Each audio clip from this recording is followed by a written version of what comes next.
what is wrong with me? Am I even I don't feel like a woman anymore. Am I ever going to be a mother? There's like, what did I do wrong in the past? What did I do wrong in the last few days, months, year? So you're constantly questioning yourself and your worth. And on top of that, there's like a lot of jealousy and anger and resentment that builds up inside you when you continually have failures or you continually are losing babies, and you're looking at the world around you and you feel like everybody's getting pregnant. And it's not like you hate those people, but there's like this deep like knee-jerk reaction at all of this. It's like, why isn't it happening for me? Why doesn't my body work? Why?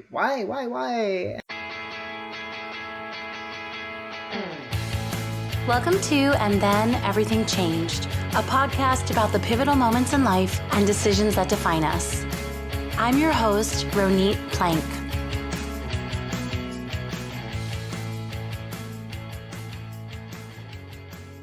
Today, my guest is Myriam Steinberg. She's the author of Catalogue Baby, a graphic memoir about a single woman's efforts to conceive in her 40s. Welcome, Myriam. Hi, I'm so happy to be here. I'm really happy you're here too. And I've gotten to look at your memoir, your graphic memoir, and it is really something else. I am new to the graphic genre just because I mostly read books in the traditional form, but I've read a few and I noticed that it is really a different experience. And I'm curious when you knew that you were going to go in this graphic route.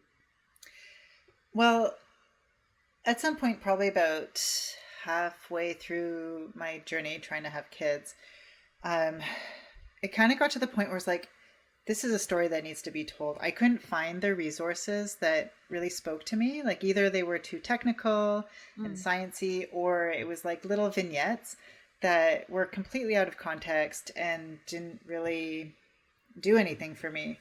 And on top of that, like there was just, like there's the whole mega effort of having a fertility journey and the grief that can go along with it, but also there was these really crazy hilarious moments, and I think it was those crazy moments of like, what the F just happened to me moments that made me realize that it's for real, and it would make at first I was like, oh, it would make a really good theater piece, like a one-woman show, but just the thought of writing a play and performing it over and over and over again, just like, it's not me. And so I switched over to thinking maybe it would be a book. And when I thought about it as a book with lots of words, like, it didn't work for me because it was so many experiences when you're going through loss are so visceral and so impossible to describe with words. And so I was like, okay, well, I'm also a very visual person, and I can translate this in an image. And that's when I decided that I was going to try and do it as a graphic novel. And ironically, I think I'd read like one graphic novel my entire life. So I had to do a lot of research and read tons and tons and tons of graphic novels to kind of figure out how to do that. That's interesting. So it wasn't sort of a modality that you were used to, or that you just knew that it was for you somehow. Exactly. Yeah. But just because you can layer so many emotions, you can layer so many facts, and like you could have like a scientific fact at the top that will help your reader understand what's going on medically. And in the actual image, you have what's going on emotionally. Yes. I mean, it is true. And some of the illustrations are really, I mean, you do convey so much with the illustrations, and anyone who gets this book will see what I'm talking about. And there are some very painful visuals as well. There's this one image that's stuck with me, which is of you laying on a table, an examining table, and everyone is basically doing something to you. And you've sort of highlighted your brain see through your head, so you can kind of see your brain, and you just understand, and it's addled, it looks raw, and you just really understand what's happening in that experience in a bigger and more nuanced way. Because it's just so much stimulation and so much going on with your body and what is happening. It almost, for me, feels like a shutdown / like brain freeze, shutdown, and trauma moment. Well, yeah, I mean, it definitely gets to that. Like your body's no longer your own. You know, you're being poked, you're being prodded, you're constantly having blood tests, you're having ultrasound wands stuck up your vagina, you have psychologists or counselors talking to you, making sure that you know what you're doing and have all the information you need. And you have, just like everything about you no longer belongs to you. It belongs to the goal, which is having a child. Right. And that is, I feel like I really want to dig into that. And I guess what I should go back to, first I want to ask you, you have a background in art, don't you? I do, yeah. I've done a lot of visual art, and I've also organized a big arts festival. Right. But what's also interesting to me is that when I found out that you weren't personally the illustrator for the graphic novel, which means to me as a writer that I'm going to have to then convey to somebody exactly what I mean. And I'm so curious about the collaborative process there. Yeah. I mean, I scoured the internet for an illustrator, and then it turned out that the person that I wanted actually lives in Vancouver, and I know him quite well. Wow. Because I had hired him as a clown for the festival that I sorry, I wasn't expecting organized. That. Yeah. So he has a very strong background in theater and deep clown, and so I knew he could translate emotion, at least physically. And then he had posted some of his illustrations that he'd started doing on Facebook, and I was like, oh yeah, that's exactly the look that I'm looking for. And so we started talking about it, and part of me is like, oh, what's it going to be like having a guy do the illustrations? Because like he doesn't have kids, B, he's a man and cannot begin to understand truly what's going on inside the body of a woman who's trying to get pregnant. And so I just had to trust that the art would kind of rise above that. And so what I ended up doing was I wrote a script, and I also storyboarded. So the entire book, I did these really scrawly, awful stick figure drawings. So like all the metaphoric images that you see in the book, those were all my ideas. And I gave both the storyboards and the script to the illustrator, and then he translated them into the drawings that you see now. Wow. And then I would imagine, am I right to assume there was a back and forth with those images and sort of edits after that? To a certain degree, yeah. Like I hate micromanaging. So I would kind of let him do his thing. And then what I would do is at each, because there's kind of 3 different processes that he goes through. There's like the rough sketches, and then there's the inking, and then there's the final cleanup of each of the panels. And so I would have a Google Doc running for every page that he would submit. I would make notes like, this needs to change. Oh, I don't look like me. Or no, stirrups don't come on a exam bed. Don't hang from the ceiling. Sorry, I'm laughing again. It feels so mean to laugh about that, but how would he know? Exactly, right? Well, this is so interesting because I have to ask also then, I didn't intend to go down this whole rabbit hole of the graphic stuff, but how long from inception to publication was the process? It was about 3 years. Yeah, it was long. Well, you've got me beat. Like time-wise, I was double the length for mine, and I don't even have images, so it's not that bad or daunting, I guess. Okay, so let's go back a little bit here and hear a little bit about your backstory now that I've dug in over there. I'm curious what your orientation was to motherhood prior to having your kids or embarking on this. What growing up or in your 20s was your thoughts about motherhood and what your future held? Oh, they were relatively neutral, actually. In my 20s, I was like, I don't know if I want a kid. Maybe I do. Well, I mean, there's kind of 2 parts to it. There's me assuming that I would have a family, but it was such a silent assumption that, oh, that's just kind of what everybody does. But then there was also the like more conscious fact that I was like, maybe I will, maybe I won't, but I do want to know what it feels like to be pregnant. I don't know if I want the actual children, but I want to know that I want to know what it feels like to be pregnant. And I actually considered being a surrogate for a gay couple. just to have that experience. Mm-hmm. It never happened, but I considered it. And then in my early 30s, it's a very ironic thing happened. I actually accidentally got pregnant, and it was with the wrong person, and it just Mm-hmm. wasn't the right time in my life, and I ended up having an abortion. And Mm. ironically, it's that abortion that completely switched everything, and I was like, I 100% want children. Whoa, whoa, whoa. Okay, so now I Yeah. really want to spend a little time here because I did not know this part of your story. Is that in your book? It's not in my book. I thought about it, and I was like, I I was either too scared, or I felt like it didn't advance the story to include that Mm-hmm. little bit. Mm-hmm. I understand. And then you might have had to circle back and really keep coming back to it, and it would have maybe taken the focus in a different place or something. Mm-hmm. Yeah, it's a big decision as a writer to know what to include or not. I hear what you're saying. So, can you talk a little bit about that? Because was it an immediate reversal for you? No, and it wasn't like, and to be clear, I never regretted having an abortion. Mm-hmm. Um, and I just knew that at some point I wanted to make sure that I was with the right guy, and I wanted to have kids. So it wasn't like had the abortion the next day I was like, oh my God, must have kids now. No, Right. it wasn't that at all. It Mm-hmm. was just kind of like a clarity that came to me where I was Mm-hmm. like, oh yeah, no, actually, like all that kind of haze of like, will I, won't I, do I not want, that kind of all evaporated. And I was like, no, okay, I know that I want kids now for sure. Mm-hmm.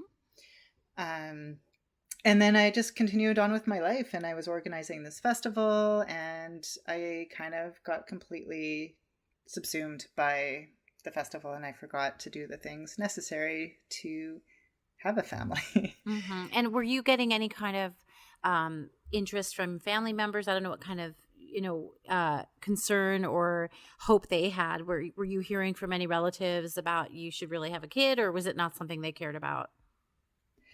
I think especially my dad deeply cared about it, but neither of my parents pressured me at all. Like, I Mm-hmm. don't remember them once overtly mentioning, oh, so your clock is ticking. You should really consider having kids now. You really need to meet that person now. They Mm-hmm. just kind of let us do our life and come what may. Mm-hmm. And so here we are. Set the stage. You're about how old when you start to maybe wake up from this busyness and realize, whoa, I need to maybe pay attention and do something. So I was probably about 38, 39, where probably around 30, yeah, 37, 38, where I was like, it was starting to trickle back in, where I was like, oh, I really want to meet somebody. Um, and that included like, with the long-term plans of having a Mm-hmm. family. And then by the time I was 39, I was like, oh, yes, it needs to happen like now. Like, I'm running Mm-hmm. out of time. I have no time. Mm-hmm. And then I met somebody over on New Year's Eve, actually, when I was 39. And we started dating, and like, there's all this stuff, a bunch of little red flags. But the main one was like Mm-hmm. his age. He was younger than me. I wasn't sure that whether or not he wanted kids eventually. I was like scared to ask his age because I didn't want the wrong answer. And it's in the book, but Really? it's How like long did you super date? awkward. I think I finally figured out his age because he mentioned it in passing when we were probably like 3 months together already. Oh, okay. It wasn't like Yeah. 5 years and you didn't No, know how no, old no, he no, was. no. No. And in total, we dated about 8 months. Okay. Yeah. And so that were you thinking he was a strong contender? I was thinking that uh, a strong contender only because he was in my life at the time, and I was still, so there's always been a big gap between partners for me. Mm-hmm. And so I've lived for, at that point, probably at least 10 or 12 years with this fear that I would never meet somebody with whom I would settle down and have this family. And so there's this anxiety that that kind of revolves around that. And this, this is like the first time I'm actually talking about this publicly. And a lot of insecurities, and you let a lot of things slide. And I was really living that quite deeply. And so I was like, okay, well, he seems to like me, and our relationship is going relatively well. Okay, I'm going to have this good conversation and see where it goes. Because it was like my biological clock was ruling the roost at that point. Yeah. And so when, that he didn't want to have kids, right? Right. And so I know that you mentioned to me in an earlier conversation that you decided that kids were more important than a relationship. So would you say that that was what started you on the path to figure out how to do this on your own? Yeah. So when we finally broke up, it was in big part because he wasn't ready for kids. And I'm like, well, I can't wait. And he's like, well, I don't want to hold you back, blah, blah, blah. And so I was like, okay, well, I guess I have to do this on my own. This is me thinking to myself. I didn't tell him that I was about to try and maybe have kids on my own. I just kind of looked back at my history and the fact that there had been these big gaps between partners, and the fact that I was 40 now, and I'm like, okay, I don't have time. And so we broke up, and it was also at the same time that I was breaking up with my festival. Like I had a massive burnout from it. So I ended up shutting that down. And so it was shutting down this huge part of my life that was basically my identity. And then shutting down my one and only hope at having a biological, a child with a partner with whom I was with, and I knew to whom the sperm belonged, and all this stuff. So it was a lot, it was quite a traumatizing time, and it was quite devastating. But also in some sense, it was a bit of a relief. It was after I got through like the real muck and like heartbreak of it, a few weeks later, I was like, okay, maybe it's for the best. I don't have to negotiate with anybody. I don't have to figure anything out with somebody else. Like I just can do it on my own timeline.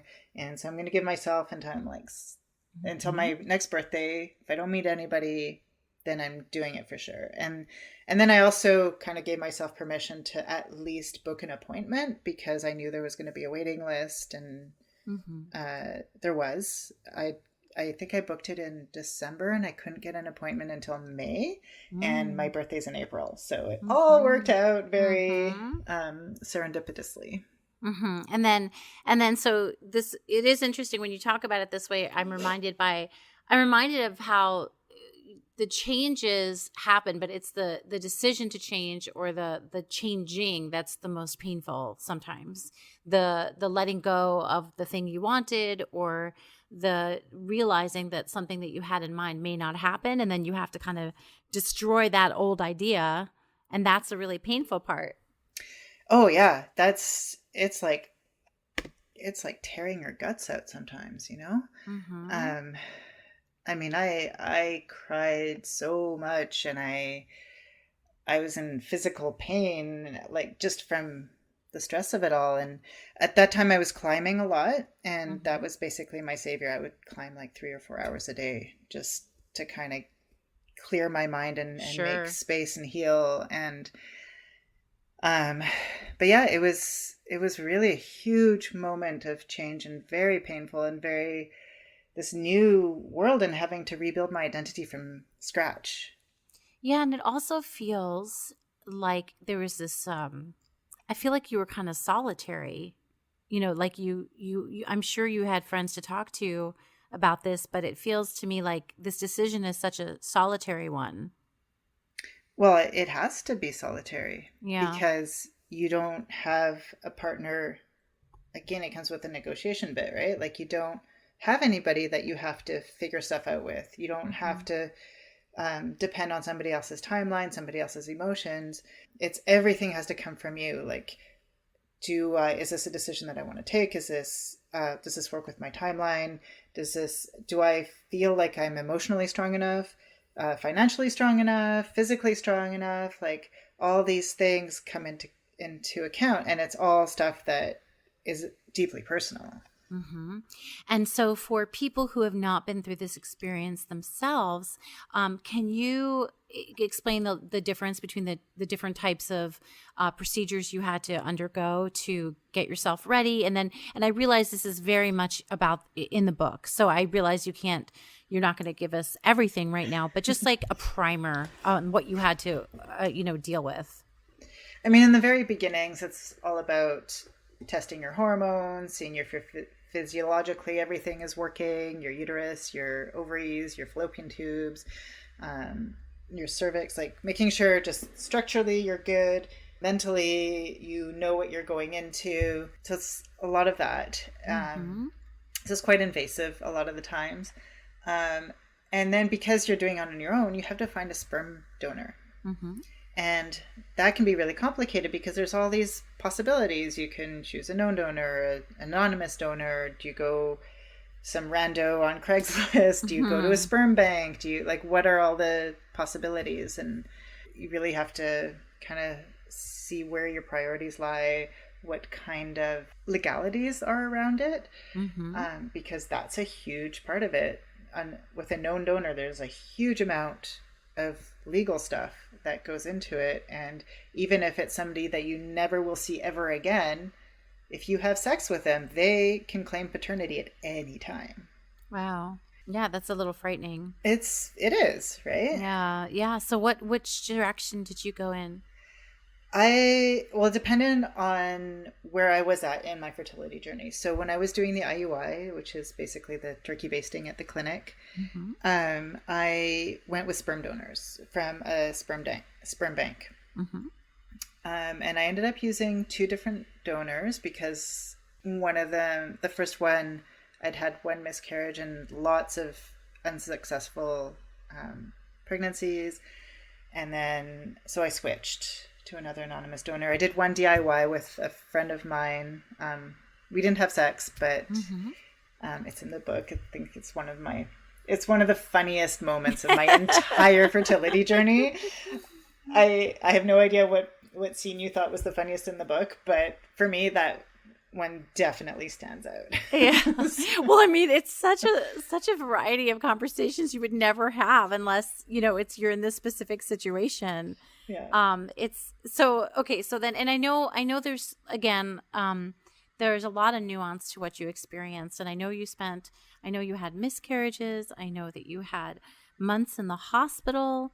So do you want to pick out one of those little anecdotes to talk about here so that, I want to leave some for people to read in your book, but if you want to talk about, maybe did you have a point where you thought, I just can't do this anymore, or like what kept you going? So what kept me going was the goal of having a baby. My counselor that I was seeing usually after every loss, when I switched over to IVF, you're actually assigned a counselor. So you get 1 counseling session per round of IVF. And by the third... And IVF, I mean, I know what it is, but do you want to just explain what that is and exactly? Yeah, sure. So IVF, you're loaded up with drugs, which help stimulate the eggs in your ovaries. So the follicles that contain the eggs. And so when you're not taking these drugs, a woman typically will produce anywhere, I don't know, like 1 to 4 eggs per cycle.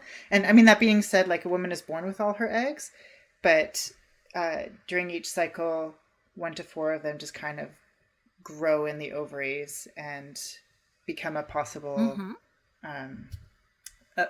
they can drop into your uterus, and if there's sperm, then it can become a baby. And so with IVF, you're given these drugs, and it's way more follicles potentially can grow.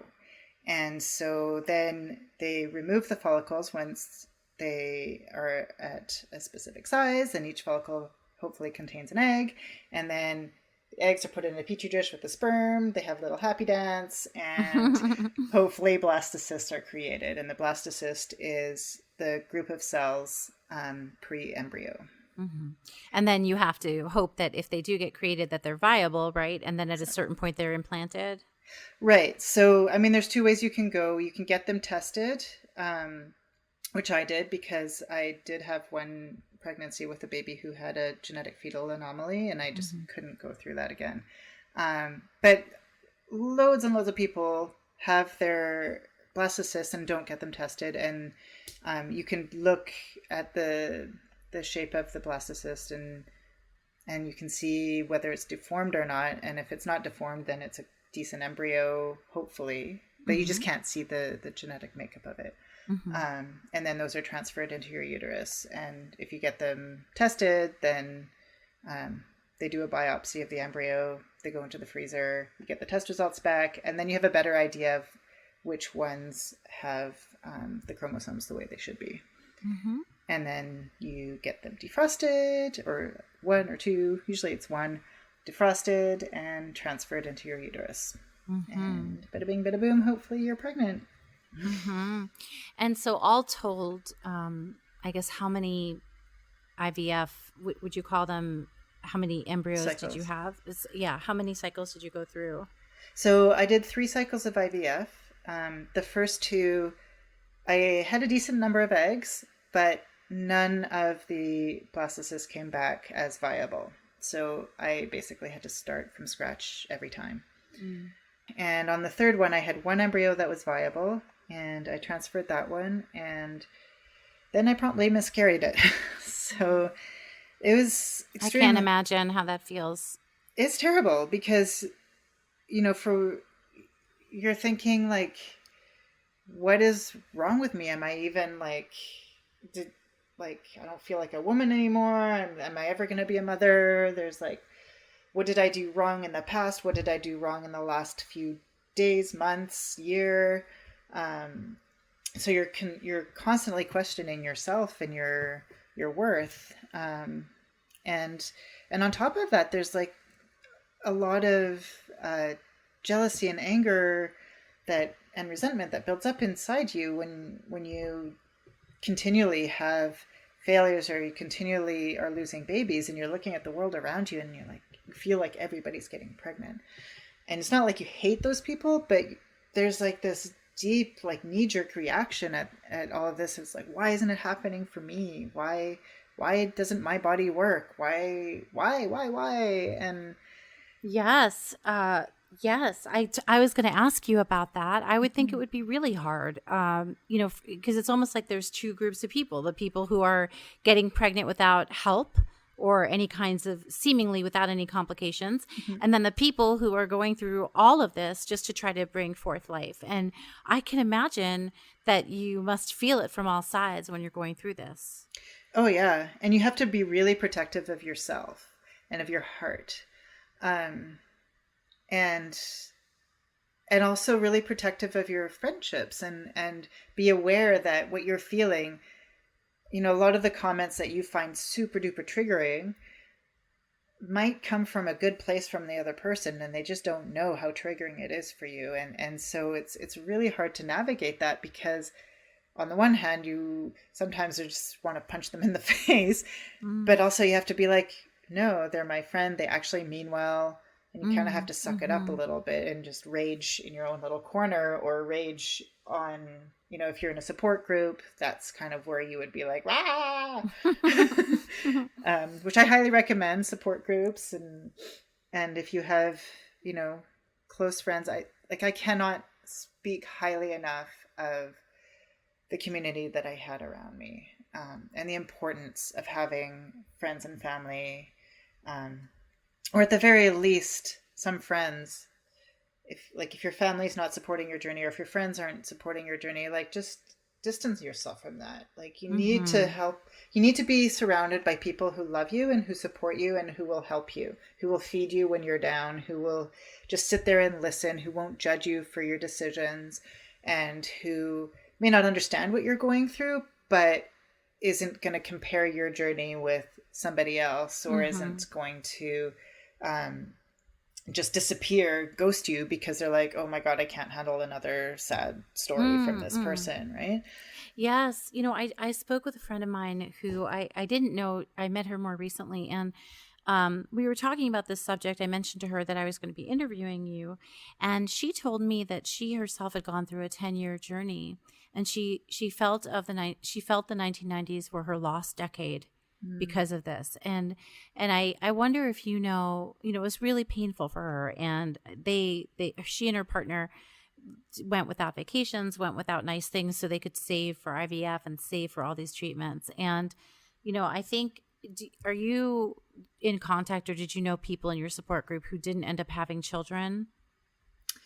Yeah, I do actually. Yeah. And some of them were because they could no longer afford it. Some of it was because just they hit that wall, and everybody's wall is different, and everybody's decision what they're going to do beyond that wall is different. Yeah. So some people just hit that wall. I was like, I just can't do it anymore. I'm done. Do you know why you didn't hit that wall, or did you? Oh, I hit it. Oh, I hit it many times. And that's, so when I was doing IUI, I hit the wall when I had the baby with genetic fetal anomaly, whereas like, and the wall was not, I'm not going to have a baby. The wall was, I'm not going to do this procedure anymore. It's not worth the risk. And then I hit another wall with IVF where I was like, I can't use my own eggs anymore. I'm so done. Like, the stats are completely against me. I am physically destroyed by the hormones, the needles, all the things, and the stress, just the constant waiting and the constant fluctuations that your body is going through.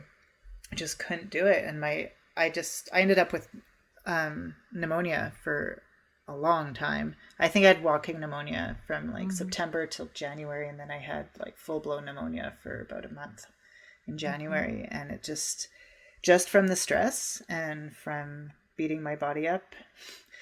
And I was like, I just can't keep going. And so then I had to make the decision that I would never have even considered and be like, no, I can't think of that. Where I was like, okay, do I go with egg donors? And so this is going back to what my counselor had said. So this is, so I had kind of given up most of my hope. I still wanted a baby, but I had no hope. And she was like, okay, go home, live a week with and live it as if you're 100% not going to have a baby.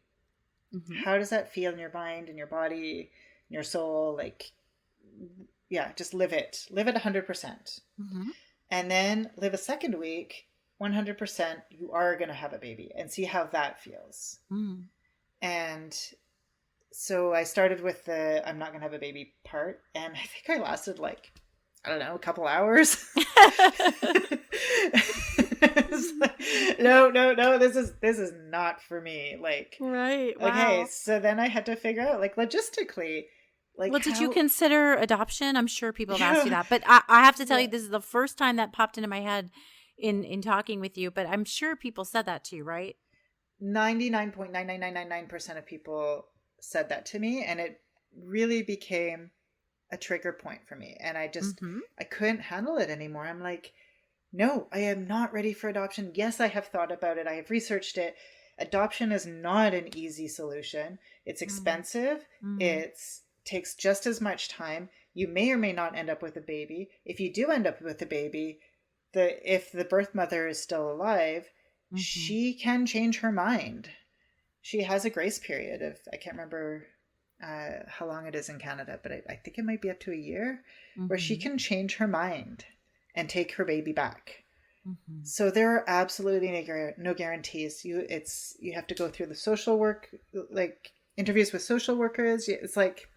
It's a big deal. And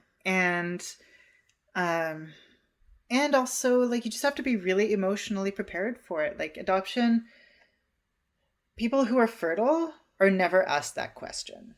And it's a question that needs to be asked. If you're thinking, okay, I'm going to have a baby. You're right. That should be put on the table for everybody. For everyone. It's important. You're right.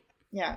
You're totally right. Yeah. So, and it's not the purview of women who are having a hard time having conceiving, or people who are in the LGBTQ plus community. It's not their purview to adopt. And Right, right, right. right. I hear you. I really do. And then the other thing I wanted to bring up, because it's something that I had found happening to me when I thought about your story too.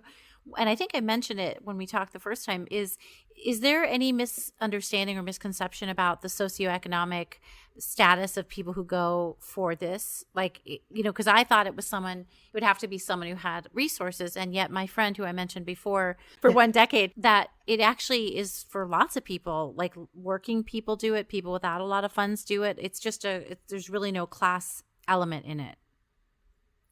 It's amazing what your biological drive will make you do. Mm-hmm. And so I think that where very often there are financial barriers, and sometimes it's almost criminally expensive to undergo various treatments. There are various ways of kind of, like, some people, I think especially in the States, can get some insurance coverage for it. In Canada, there is no insurance coverage. Definitely not governmental coverage for IVF. But also you can travel to different countries where it's a lot cheaper to go through IVF. So, and people also just work their ass off. Like you said, like your friend forewent vacations. They really budgeted and scrimped and saved, and you work towards it, and you just really try. And your whole world becomes making enough money, or making your body the way it's supposed to be, technically, to medically, whatever, to have that baby. Like, everything revolves around having a viable live birth.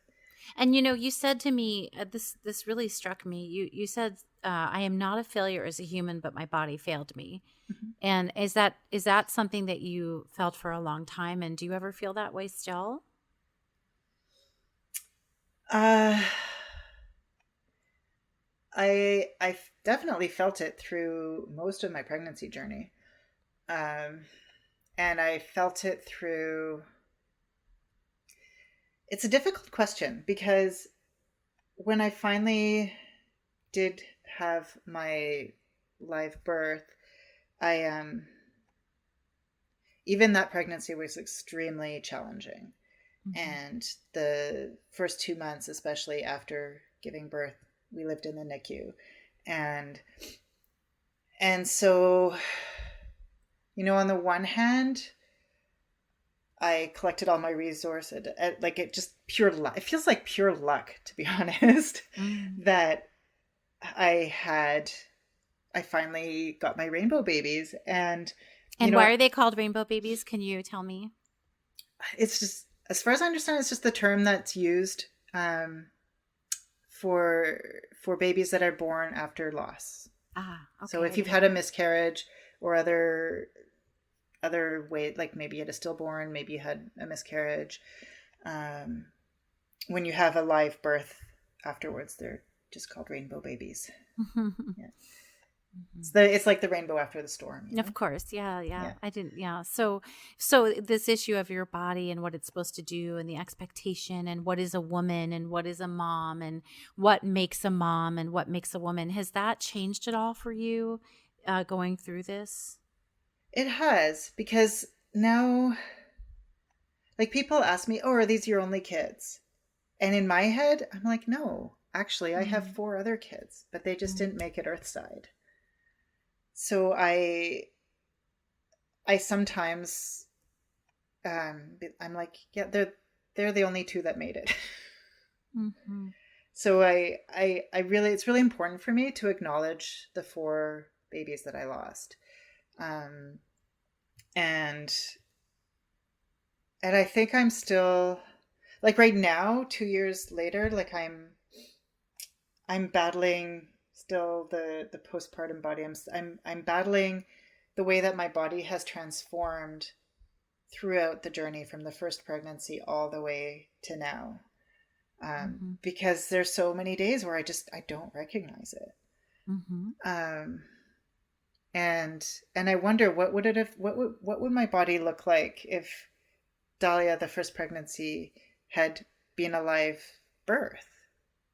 Would it be the way it is now? I mean, my body's not terrible, and I 100% acknowledge, and I'm grateful for the body that I have, but it's just, it's so different, and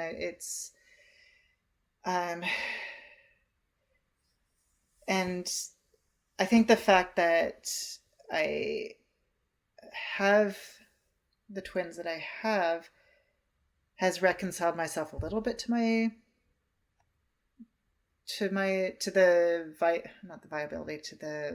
non-failureness of my body. That there's sort of like, okay, my body did this. Yeah, my body did this. And it was really cool. Like when I moved to egg donors, one of the big things that I was worried about was, am I going to bond with these children who are biologically, they have nothing to do with me, right? Like they're 100% the DNA of two other strangers that I looked up in a catalog. And I was like, okay, here's her photo, here's his photo.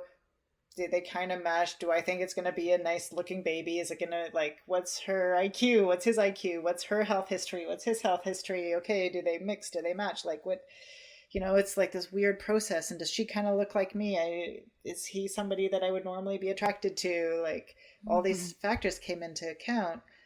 I was really concerned if I was going to bond with these babies, if I was going to feel something for these babies when they came earthside. And then I learned about epigenetics, which was super cool.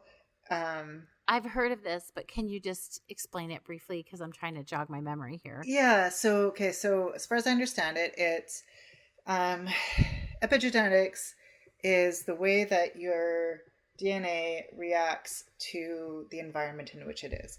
So, for example, the babies, even though they are genetically completely dissimilar to me, they gestated inside my body. So the environment that is my uterus influenced which DNA strands would wake up or stay asleep.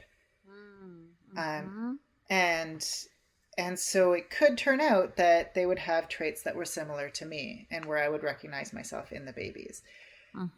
And that really helped reconcile myself to this whole idea of having babies who are genetically not my own, and to whom I would have to explain once they get old enough, this is your genetic makeup. This is my journey to you, and how, explain to them how they came to be, and that they have potentially a zillion siblings out there, half siblings. So Myriam, where can people find you, your book, and more about your story? So my website is cataloguebabynovel.com, and catalog is spelled the Canadian way, GUE. And I'm on Instagram at catalog_baby. Great. And I'll post those links in the show notes and also on my website. And I want to thank you. I feel really happy that we connected and that we were able to talk about this today. I feel like I learned a lot, and you made me think about things that I hadn't thought about before, and opened my thinking about this. So I really appreciate what you're doing. Thank you. No, I really appreciate talking to you. It was a really interesting conversation. A lot of stuff came up that was unexpected, and new stuff that I talked about. So it was, good. Yeah, it was interesting. Good. Thank you so much. Thank you.